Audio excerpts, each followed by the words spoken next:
La semaine pour l'emploi des personnes handicapées. On va s'arrêter donc ce matin sur le cas de cette entreprise AFB, une société qui est installée à Mété. Je le rappelle, elle emploie 12 salariés, dont 8 en situation de handicap. Reportage dans cette société de Richard Vivion. Je saisis tous les matériels qui arrivent du stock. Jean-Baptiste a été embauché chez AFB il y a un peu plus de 2 ans maintenant, après une longue période de galère. Jean-Baptiste fait partie des 8 salariés d'AFB en situation de handicap.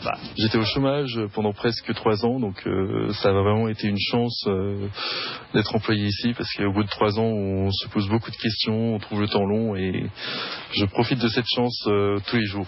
Cette société implantée à Mété est spécialisée dans la récupération du matériel informatique professionnel en provenance des grandes entreprises, des ordinateurs, des téléphones qui sont triés, remis en état pour être revendus à des particuliers. Éric Laure est le président d'AFB. C'est une entreprise avec un statut particulier, ça s'appelle une entreprise adaptée, et nous sommes aujourd'hui sous tutelle du ministère de la Directe qui suit notre activité, et en effet nous devons répondre à un certain nombre de normes. Le handicap ne s'affiche pas toujours de manière visible, donc il faut pouvoir tenir compte d'un certain nombre d'éléments. Une voiture équipée pour un collègue qui doit se déplacer en clientèle, des chaises de travail adaptées aux personnes qui ne peuvent pas rester longtemps assises, ou alors justement des chaises particulières pour les personnes qui ne peuvent pas rester debout.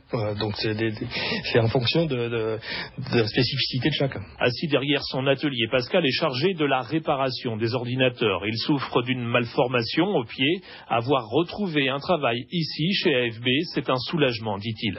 Je pense que ça fait du bien, oui. Il y a aussi une question de mentalité au niveau des employeurs, une mentalité, c'est typiquement humain, quoi, parce qu'on doute de la personne en face si elle a un handicap, donc on ne l'apprend pas, et ça peut finir par être pesant, je pense. Ouais. Au niveau des compétences qu'on va faire la sélection, et c'est le principe, il faut juger sur les compétences et pas sur l'aspect physique ou sur un handicap.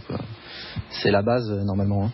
C'est encore du mal à passer, et ça va être encore un petit peu long avant que les mentalités changent vraiment. Et ici, justement, pas de problème de cohabitation. Rémi est l'un des travailleurs valides d'AFB. On apprend à ouvrir effectivement les yeux, on apprend à connaître davantage aussi nos collaborateurs, et puis à savoir pourquoi tel jour ça va pas aller, et puis aller essayer d'aller chercher le problème un petit peu plus loin, plutôt que de se dire il s'est levé du mauvais pied.